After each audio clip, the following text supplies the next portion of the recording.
Arkansas, often called the natural state, is known for its sweeping views of the Ozark Mountains, winding rivers, and dense stretches of green wilderness that seem to go on forever. But beyond the postcard scenery, there's another side to this state that many people never see. Hidden between the hills and forests are the remains of once thriving small towns, places that were built on ambition, hard work, and the hope of long-term success. Over time, many of these communities slowly faded as industries declined and people moved on in search of new opportunities. Today, some of these towns sit completely abandoned, frozen in time, while others are barely holding on, struggling to keep their stories alive. These are the stories of Arkansas's forgotten places, from true ghost towns to communities that refuse to disappear completely.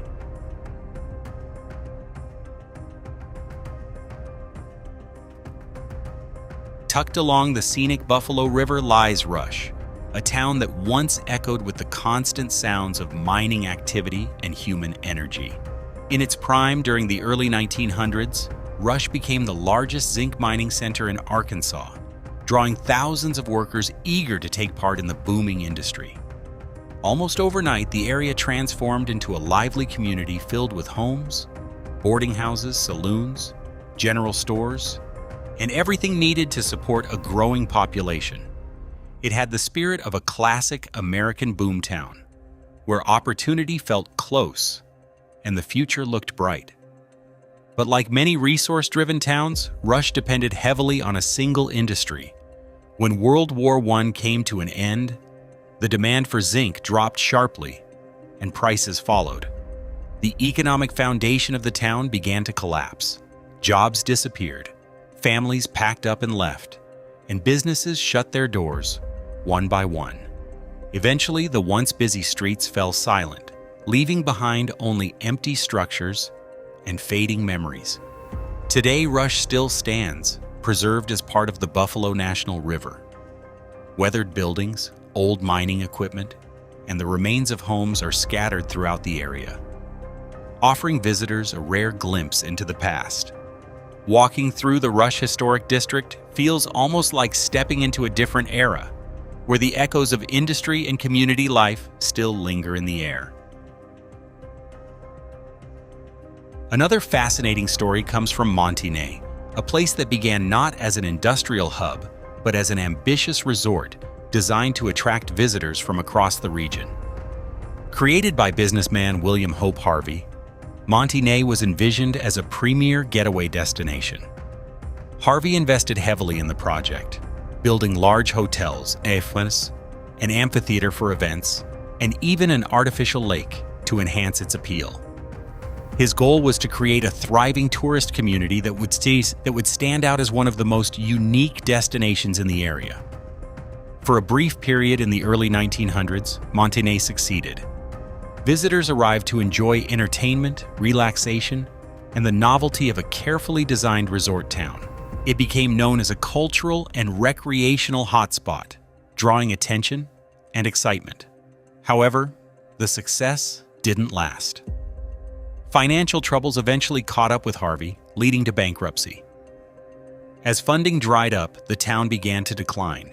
Fewer visitors came, businesses struggled, and the once grand vision started to unravel.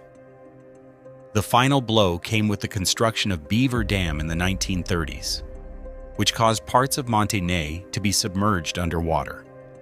Today, the town exists in a strange in-between state.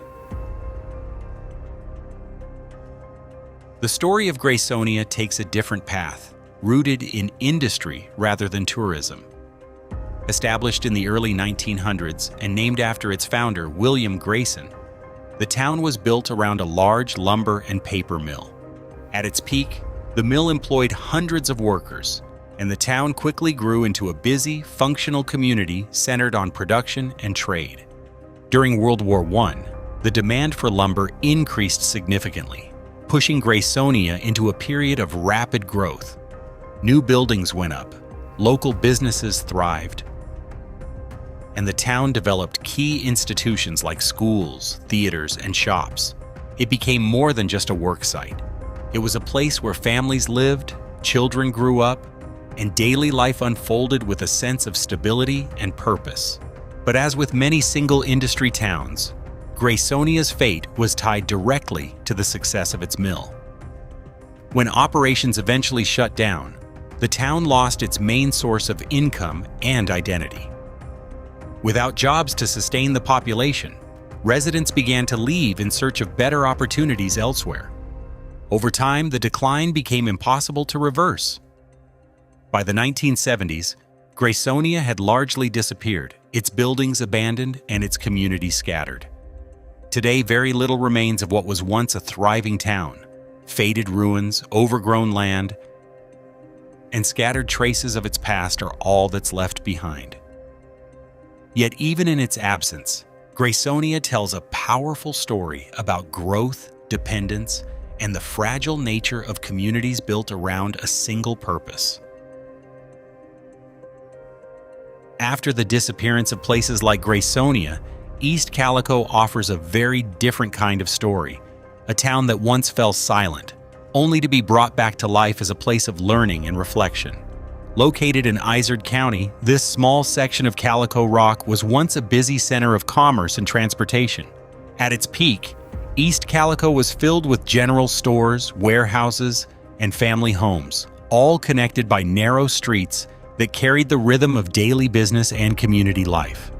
It played an important role in moving goods through the region, making it a vital hub for the surrounding area.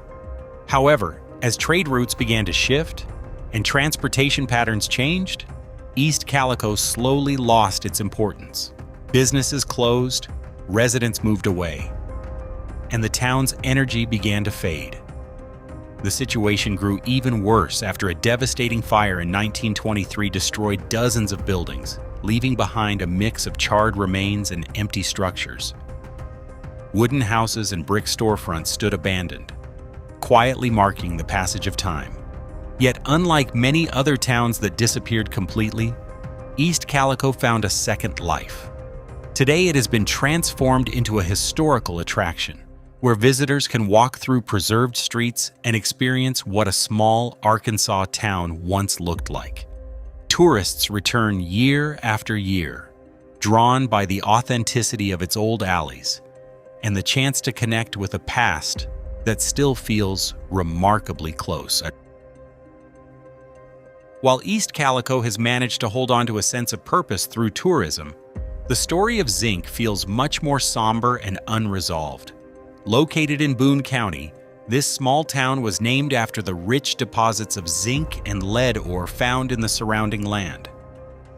During its early years, especially around the time of World War I, zinc thrived as a mining community.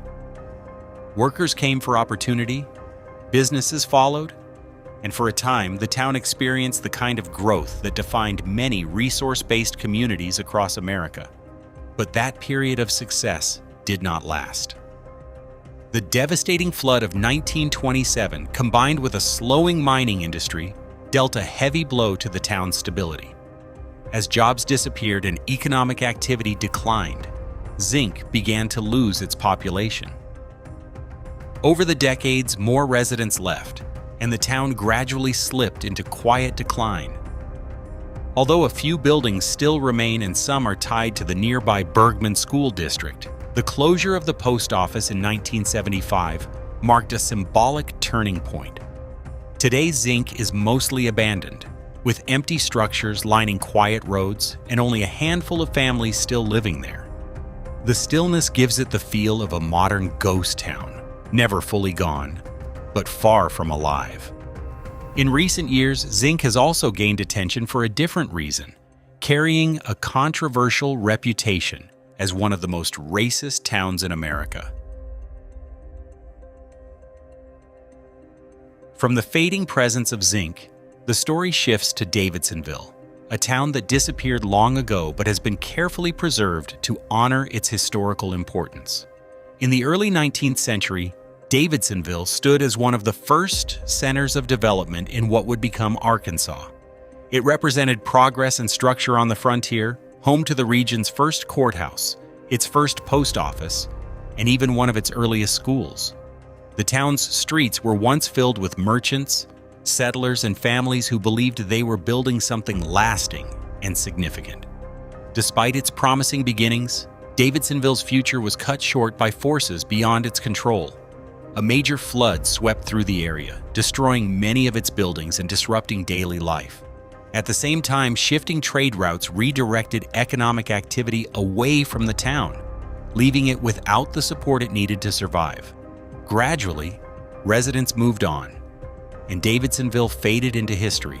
Today, the site has been reborn as Davidsonville Historic State Park, offering visitors a chance to walk among the original foundations and reconstructed elements of the town. Interpretive displays and preserved layouts allow people to imagine what life was like during its brief but meaningful existence. But there's a town whose condition feels even more fragile than Davidsonville's, and that place is Bruno, a fading remnant of better days tucked deep in the Ozark Mountains. Founded in the late 18th century, Bruno was once a small but active community sustained by local industry and timber production. For years, those resources gave the town purpose, jobs, and a reason for families to put down roots. Like many rural towns in America, it was built on the promise that the land around it would continue to provide. Yet by the middle of the 20th century, that promise began to fall apart. Economic change swept through the region. People started moving toward larger towns and cities. Natural resources became harder to rely on, and steady work grew increasingly difficult to find. As those pressures mounted, Bruno began to empty out. Residents left one after another, hoping to find more stable futures somewhere else. Stores closed, buildings were left behind, and the everyday sounds that once defined the town slowly disappeared. What remained was a deep quiet that felt heavier with each passing year. Today, Bruno's population has nearly vanished, and much of the town has taken on the look and feel of a ghost town. Surrounded by aging wooden structures, worn-down remnants of the past, and a silence that seems almost permanent, Bruno stands as a powerful reminder of how quickly a once-living community can slip into memory.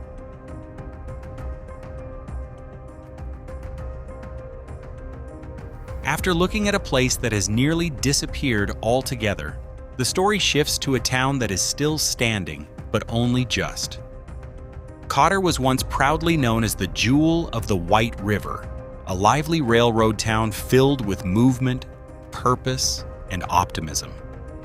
During its strongest years, it served as an important rail hub, and that role brought both activity and growth. Hotels welcomed travelers, depots stayed busy, and housing for railroad workers gave the town an energy that made it feel modern, connected, and full of possibility. For a small town, Cotter had the kind of momentum that suggested it could keep growing well into the future. But when the golden age of rail travel began to fade, Cotter's fortunes started to fade with it. The industry that had once powered the town no longer carried the same importance, and the sense of steady progress gradually weakened. Today, Cotter survives largely because of fishing tourism along the White River, which still brings visitors drawn by the area's beauty and reputation for trout fishing. And while the town remains a pleasant and scenic place to visit, there is also a sense that it is holding on rather than truly thriving.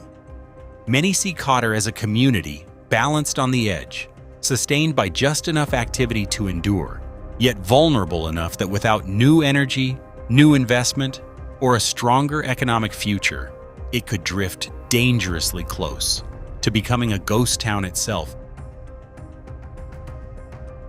Meanwhile, in Izard County, there's Calico Rock, the main town connected to the now silent district of East Calico.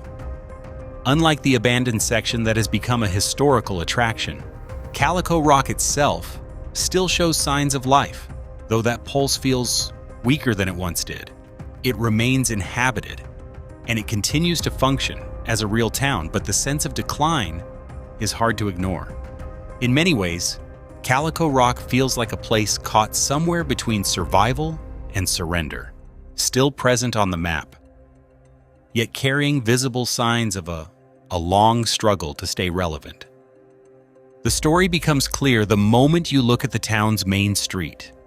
Long shuttered storefronts, vacant buildings, and a local economy that seems almost suspended in another era all point to years of slow decline. Even so, not everything is gone. A small number of businesses continue to operate, especially those connected to river tourism, outdoor recreation, and the natural appeal of the surrounding area. Local residents have worked to preserve what they can and keep the town from slipping further, but the challenges remain visible at nearly every turn. Without fresh economic momentum or a stronger reason for people and businesses to invest in its future, Calico Rock may eventually follow the path of East Calico, becoming yet another place remembered more for its ruins, empty buildings, and forgotten walls than for the life it once held. From the mountain country around Izard County, the story moves down into the flatter lowlands of Prairie County, where the town of Des Arcs sits along the White River. That location once gave the town real importance, because for years, the river served as a vital route for trade, travel, and local business. Des Arcs was the kind of place that benefited directly from being connected to the movement of goods, and that advantage helped it survive for generations. For people who may not know the town, Des Arcs is not a new or short-lived community. It has endured for centuries, carrying with it a long history tied to Arkansas's older river economy. But since the 1980s, that endurance has been tested by a steady and unmistakable decline in population. A major part of that decline has come from younger residents leaving in search of stronger opportunities elsewhere. As jobs, education, and modern growth pulled people toward larger towns and cities, Des Arcs began to lose the very generation that might have carried it forward. Many of its older buildings still remain, and some continue to serve practical uses. But the overall feeling in town is no longer one of momentum.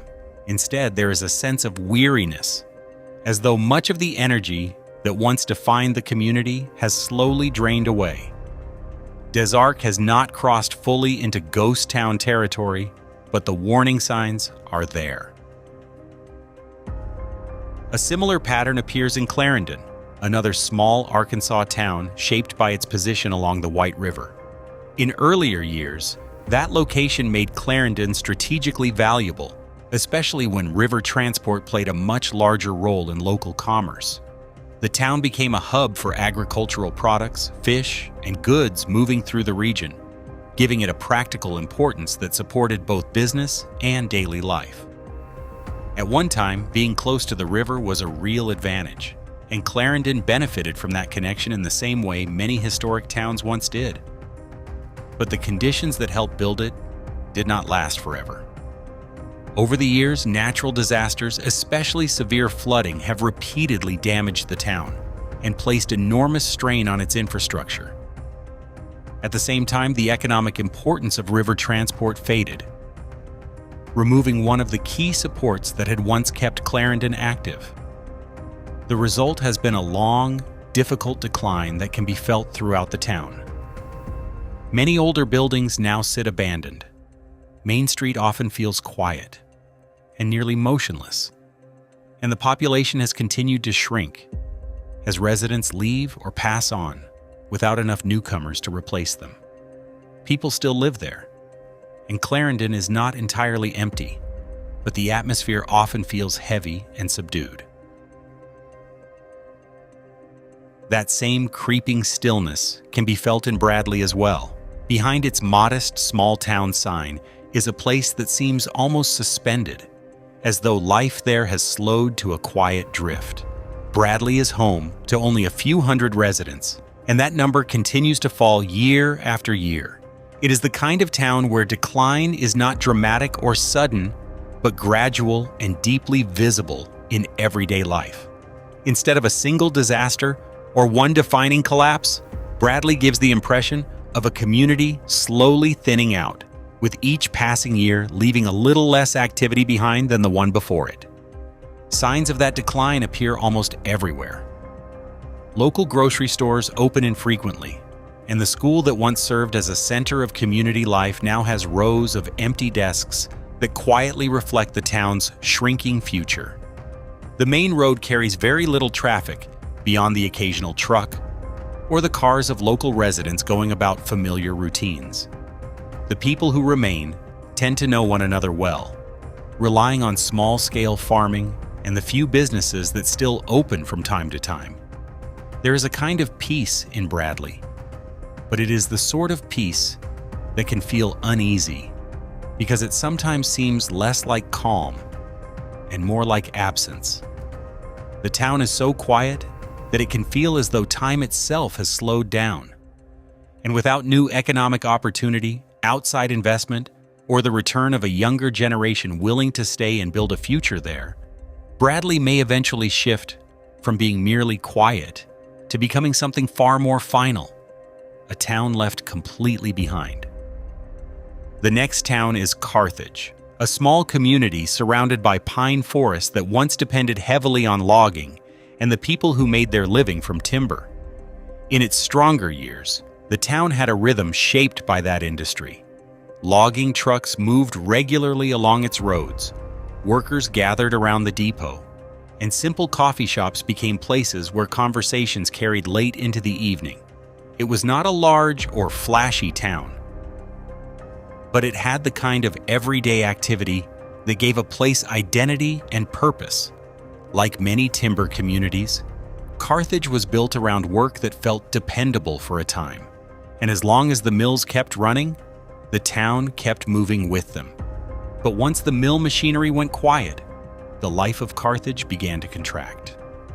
What had once felt like a working town slowly started to feel smaller, quieter, and more uncertain. Today, only a few older houses still stand in neat rows, some commercial buildings sit closed, and basic public services feel increasingly limited. Infrastructure such as the water system and small health facilities often seems inadequate for long-term stability, adding to the impression of a town under strain. To people passing through, Carthage can feel like a place caught in suspension, almost as if it is waiting for someone to decide what comes next.